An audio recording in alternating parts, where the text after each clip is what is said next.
Bonjour, je suis Hélène de Sinclair et vous êtes sur ma chaîne Le plaisir d'être soi. On va continuer et même clôturer sur notre petite enquête sur les empathes et les pervers narcissiques.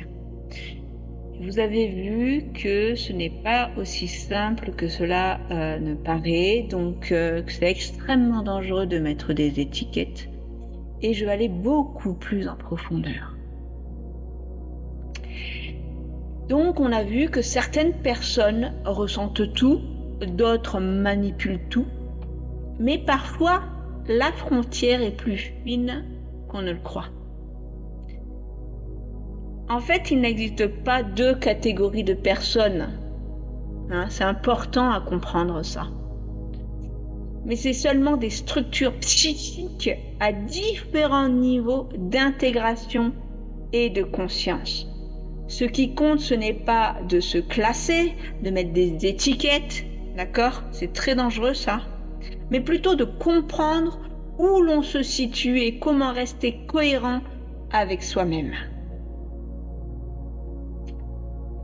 Il existe donc d'autres structures fondamentales et surtout des formes intermédiaires.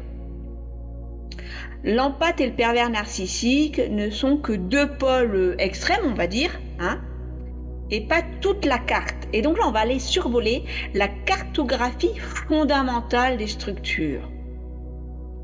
C'est comme si, en gros, on va prendre comme une espèce d'axe,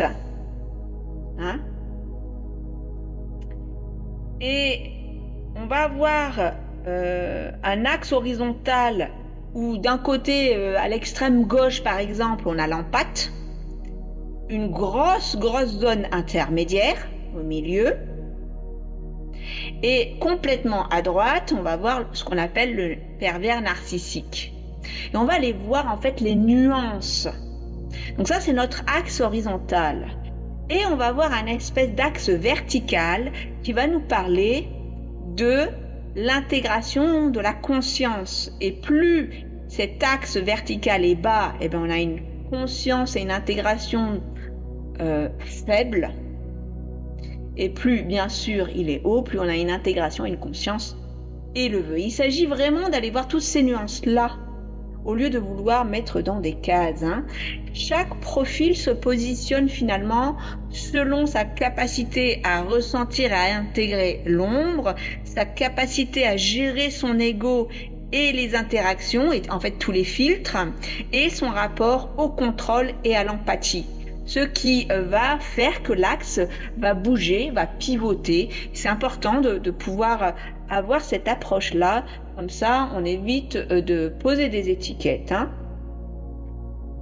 On vient de poser cette espèce de carte et du coup, on en déduit que l'empathe et le pervers narcissique sont des pôles, à droite et à gauche.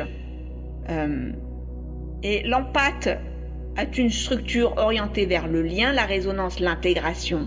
Et le PN a plutôt une structure orientée vers le contrôle, la domination et la défense de son ego. D'accord? Mais entre ces pôles, il existe des pôles mixtes, des profils qui sont mixtes, des profils immatures, des profils traumatiques, des profils fonctionnels mais non intégrés, etc. Je vous avais fait cette petite vidéo sur l'empathe blessée pour vous montrer que c'est pas aussi simple que ça et qu'il y a plein de nuances différentes. Donc on va rentrer dans cette espèce de cartographie et voir les grands profils fondamentaux. On va faire une espèce de lecture structurelle. Alors on va les survoler bien sûr. Je les ai classés comme ça en fonction de ce que moi j'avais pu comprendre et voir. Toujours je vais vérifier ce que j'ai compris par rapport à d'autres textes, d'accord, et d'autres études. Même si je pars toujours depuis moi-même. Donc on va avoir tout en haut du sommet là l'empathe intégré, l'empathe souverain. Et là on est dans une conscience émotionnelle, une intelligence de cœur complètement intégrée. Il est souverain, il est intégré. Les limites sont claires, toutes les ombres, la plus majeure partie des ombres sont intégrées, sont bien intégrées. De toute façon, il a intégré le mécanisme des choses. Donc, s'il y a des rides à la surface, tout de suite, paf, il va aller décortiquer, regarder, tout ça, il intègre. Il n'a plus besoin ni de sauver, ni de dominer. D'accord? Donc, c'est un profil qui est plutôt rare, mais stable. Ok? Alors, à chaque fois, je vais vous mettre les petits pièges, les petits risques. Ici, les risques, les pièges sont très faibles. Il peut y avoir parfois des surcharges émotionnelles s'il reste encore des petites limites floues, mais il n'y a pas trop de risques avec l'empathe souverain. Hein, il est à sa bonne place et on est dans une grande maturation, une unification poussée. Voilà, on est dans un être qui est bien incarné et presque réalisé, si je puis dire. J'utilise des gros mots, mais bon, voilà. Après, on va voir l'empathe non intégrée ou blessée. Je vous ai fait donc une vidéo sur ça. Et là, on va voir des hyperperceptions, des suradaptations, des fatigues chroniques et des risques de glissement dans la fameuse zone grise dont je vous ai déjà parlé. C'est bien sûr le profil le plus fréquent chez les empathes. Le piège ou les risques ici, c'est bien sûr les glissements dans la zone grise, le retrait ou des froideurs défensives. Ensuite, on va avoir, voilà, la cerise sur le gâteau, le pervers narcissique, notre bon vieux pervers. Donc lui, il a une identité qui est fragile. Il est dans des clivages, des absences d'empathie, des absences d'empathie, hein, et de la manipulation structurelle. Il a besoin de ça, c'est son mode de survie. Donc on est sur une structure rigide, très peu évolutive, sans travail massif. Et c'est de toute façon extrêmement rare, hein. Je ne veux pas condamner ce pauvre pervers narcissique, mais sa problématique, c'est qu'il est dans des dénis, il est incapable de se remettre en question. Donc en fait, en principe, il ne va pas faire le travail. Il ne sait même pas qu'il est un pervers narcissique, ça, il ne peut pas l'entendre. Donc du coup, le piège, c'est que c'est rigide, c'est peu évolutif, hein, et il va exploiter, il est sur des exploitations systématiques. Dès qu'il a quelqu'un, il va voir ce qu'il peut exploiter. On est avec un prédateur. Ensuite, on va aller sur le narcissique défensif ou compensatoire. Là, on est face à un ego gonflé par peur. On est dans des besoins de reconnaissance, des empathies partielles. C'est-à-dire que ce narcissique, il a un petit peu d'empathie. Il a de l'alternance entre cette espèce de charme et de retrait. Il est très souvent confondu avec le pervers narcissique, mais il est potentiellement évolutif. C'est-à-dire que celui-là, il a une coquille qui peut un petit peu s'ouvrir et il peut éventuellement un peu évoluer si il voit qu'il y a quelque chose. Il peut peut-être aller trouver quelqu'un où il peut avoir une expérience qui vient le percuter et où il va faire volte-face et faire vraiment ce travail. Les pièges pour lui, eh bien, il peut évoluer, mais il a une tendance à alterner entre charme, retrait. Et du coup, pour évoluer, c'est un coup c'est oui, un coup c'est non. C'est un pas en avant, 3 pas en arrière. En gros. Donc c'est pas facile, c'est pas joué, quoi. Hein. Après, on va rentrer dans des profils intermédiaires qui sont très importants. La majeure partie de la population est là-dedans, d'accord? Donc, on va rentrer par exemple dans le profil borderline, le profil limite. On est sur des hyper-empathies, peur de l'abandon, oscillation entre idéalisation et rejet, forte intensité émotionnelle. Alors là, on n'est pas face à un manipulateur, hein, mais c'est assez déstabilisant quand on est face à ce genre de personnage. D'accord ? Le piège pour lui ou pour elle, c'est que la relation est instable et que le risque de manipulation, il peut y avoir des manipulations du coup réciproques. Hein, parce qu'il y a des oscillations, donc un coup il est gentil, un coup il est manipulateur. Il est borderline comme on dit. Après, on peut avoir le profil qui est plutôt dissociatif, c'est-à-dire qu'on est dans des coupures émotionnelles, dans des retraits, des gels affectifs, souvent suite à un trauma prolongé. D'accord? Donc lui, il faut qu'il aille traiter son trauma. Il peut rassembler, et ça peut rassembler à du froid narcissique, mais il n'y a pas d'intention de dominer, d'accord? C'est juste qu'il y a des gros traumas là, et donc il va s'anesthésier, on est dans des froids narcissiques. Mais il n'y a pas de domination. Le piège ou le risque, là c'est qu'on est dans des formes de confusion, un peu comme le pervers narcissique, et il peut y avoir donc des pertes de cohérence interne. On va passer au prochain profil qui est le lambda de base. Donc je dis pas ça par jugement, mais la plus grosse partie des gens, on est dans le profil fonctionnel normatif, c'est-à-dire qu'il a une empathie moyenne, un ego plus ou moins stable, mais relativement stable. Il y a peu d'introspection, on va pas lui demander midi à 14h. Lui, il est content avec métro, boulot, dodo. Et il est dans une adaptation sociale correcte. Donc, voilà, c'est monsieur Bidochon, basique, normal. Il est ni empathe, ni narcissique. C'est la majorité de monsieur et madame tout le monde. Alors, les pièges, les risques, il est rarement déstabilisant. C'est un mouton en fait, donc il a peu de conscience et il y a très peu de remise en question, de travail sur lui. Il n'a pas accès à des dynamiques profondes parce qu'il n'y a pas trop de confiance. C'est quelqu'un de moyen. Donc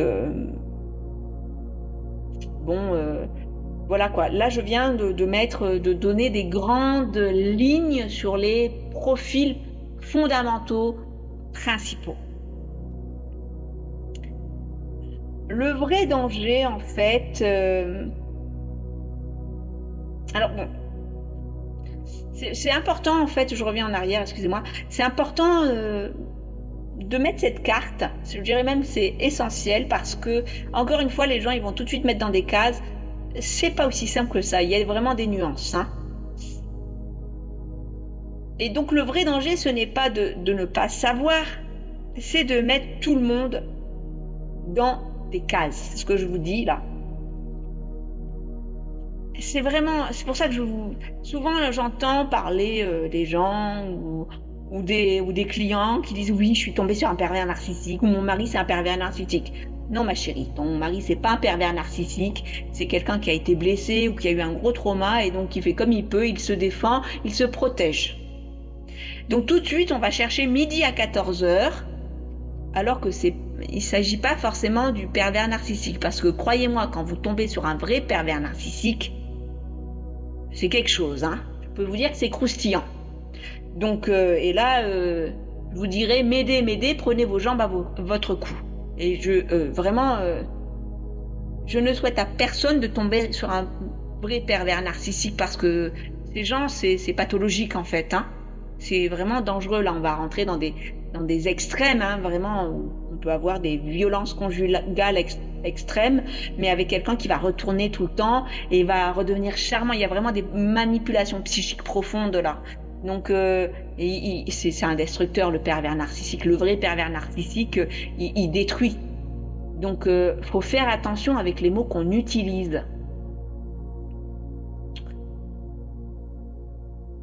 Donc souvent, en fait, ce qu'on fait, les gens, ils vont dire, lui c'est un pervers narcissique, alors en fait que c'est quelqu'un qui a été blessé.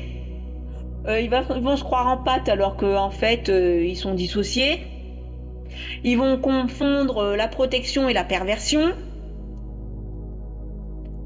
Et du coup, ça va créer des légendes personnelles ou des récits qui sont très simplistes, avec moi et toi ou moi et eux. On va essayer en fait de mettre des cas, mais c'est très maladroit et très dangereux. Donc on ne peut pas penser en termes de toi t'es bon, toi t'es mauvais. On va plutôt penser en termes de structure, de niveau de conscience et de d'intégration de l'âme, oui, mais de l'ombre, et des thématiques de l'âme, et donc de l'ombre. Ça, j'y reviens tout le temps, mais l'intégration de l'ombre, en fait, c'est ça qui donne quelqu'un de souverain ou pas souverain. C'est pour ça qu'il y a très peu de gens qui arrivent dans une unification, dans une intégration des opposés, et qui va donner toute cette richesse par la suite d'ailleurs, parce que ça demande des véritables ressources internes que de faire cette alchimie.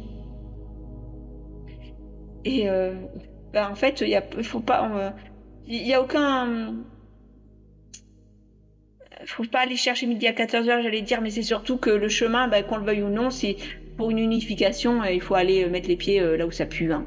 C'est-à-dire que on va faire face à nos ombres. Je vais vous donner un exemple. Quand je vous dis intégrer les ombres, c'est pas dire devenir mauvais. Je vous avais déjà dit ça. C'est plutôt que moi j'ai eu une expérience à un moment donné. Je vais vous donner un exemple concret.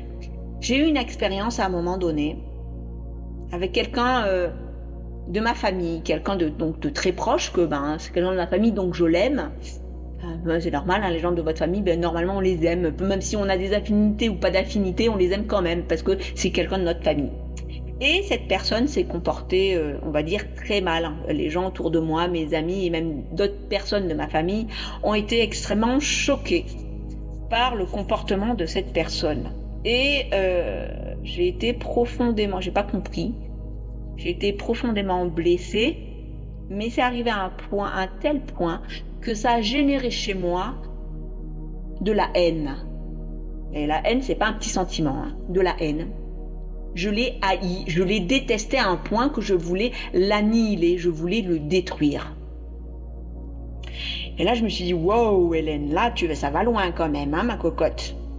Et j'étais avec ça et je portais forcément une grande culpabilité parce que je me dis, mais c'est quand même quelqu'un de ta famille, mais même que ce soit quelqu'un de ta famille ou pas quelqu'un de ta famille, là tu veux exterminer quand même quelqu'un un humain, quelqu'un quoi, donc fais attention. Et au lieu en fait de me culpabiliser, de le refouler, voilà, ça c'est ce qu'on fait avec un sentiment qui est pas beau, on le fout sous le tapis.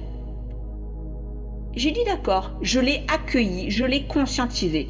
Et ce positionnement, c'est j'accueille que là, j'ai envie de lui défoncer la tronche, je le déteste, je souffre, j'ai mal, c'est injuste, et j'ai accueilli ça. J'ai accueilli la haine. Et au moment où je n'ai pas cherché à nier la haine, à l'enlever, à la foutre sous un tapis, à être submergé que de culpabilité et de dire c'est mal, t'as pas le droit de sentir de la haine, il faut que tu sois très gentille. Parce que j'ai accueilli la haine, il s'est passé quelque chose d'absolument incroyable.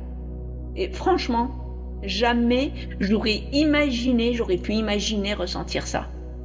J'étais envahie d'un amour tellement grand, parce que j'ai reconnu la part de haine en moi. J'ai reconnu ce sentiment, je n'ai pas cherché à le nier ou à me battre contre. Je l'ai juste vu. Et donc, et à partir du moment où j'ai été inondée de cet amour, eh bien, j'ai intégré mon ombre. Et c'est tombé. Je n'ai plus ressenti de haine après pour cette personne. Je n'ai pas voulu me venger. En fait, c'est le contraire, j'ai eu un élan de compassion vis-à-vis de cette personne. J'ai vu sa souffrance. Ça m'a donné le courage, plus tard, parce que j'avais encore des bribes de peur, d'appeler cette personne et de lui dire combien je l'aimais, de lui dire combien je ressentais que des fois, c'était pas simple. Et cette personne s'est effondrée en larmes. Et m'a dit merci. Donc, ce processus-là d'intégration de l'ombre, quand des fois on peut être face à des fonctionnements qui nous choquent, qui nous blessent, parce que vous faites cette intégration et que ça vous donne peut-être le courage, après de transcender ça, et d'avoir dosé en fait ce cœur à cœur, ça va peut-être même être une porte de délivrance pour l'autre personne parce que vous restez dans votre axe et dans un verbe juste, dans une conscience juste. C'est ça être souverain. Donc, j'ai vraiment, pour moi, sans intégration d'ombre, eh bien non, je suis désolée, vous leurrez en fait. Le narcissisme devient toxique quand il ne peut plus évoluer. L'empathie devient dangereuse quand elle ne peut pas se protéger sainement. Je vous la refais. Le narcissisme devient toxique quand il ne peut plus évoluer, quand il est complètement figé dans ces espèces de contrôle, de déni, impossibilité de se remettre en question. Mais cette espèce de un peu de narcissisme, je vais un peu dévier, quand on revient un peu vers soi et qu'on va, à un moment donné, il faut revenir vers soi. Il faut revenir dans son centre. Il faut venir se protéger. Il faut apprendre le respect de soi. Les gens mélangent les choses et ils disent « Ah, mais ça, c'est être narcissique ou c'est être égoïste. » Non. Ça, c'est prendre soin de soi. C'est apprendre le respect de soi. C'est prendre un positionnement sain. Et l'empathie devient dangereuse quand elle ne se protège pas, quand on devient ces espèces de trop grands gentils qui se sacrifient, qui prennent toujours tout sur eux, par responsabilité, par amour, par protection de soi, de la famille, de je ne sais trop, tout ce que vous voulez, et qu'on devient cette espèce de sauveur, de cette espèce de sauveur, c'est ça, ou de super-héros, là, de Superman ou de Superwoman, et que du coup, le besoin des autres passe systématiquement avant notre propre besoin, nos propres besoins. Non, là, ça va pas. Donc, il y a vraiment ce juste équilibre, et ça met vraiment en éclairage nos capacités. Ça vient chercher des ressources pour pouvoir intégrer les ombres, les blessures, mettre les limites saines. Et c'est comme ça que petit à petit, en intégrant, on devient de plus en plus souverain. Et on intègre notre fréquence originelle et on maintient cette espèce d'ouverture, mais de façon dans un axe et un champ qui est posé, qui est droit, qui est sain, qui est authentique, et on ne va plus se trahir, on ne va plus s'éviter, on ne va plus se fuir, et on ne va plus fuir l'autre non plus. Ça va du coup ouvrir à des relations saines. La peur tombe. Donc voilà, je vais venir clôturer toute cette série avec cette vidéo. Il y a 2 autres petites capsules qui vont venir avec le renforcement de l'axe et avec la souveraineté, mais je ne reviendrai plus en profondeur sur l'empathe et le pervers narcissique. Enfin, du moins, je crois pas. On sait jamais si je découvre de nouvelles choses d'ici là. Mais voilà, je pense que là, on a fait le tour. J'espère que ça vous aura éclairé, que ça vous aura apporté quelque chose et que ça vous aidera à marcher plus sereinement, avec plus de clarté en vous-même. Merci et très belle journée.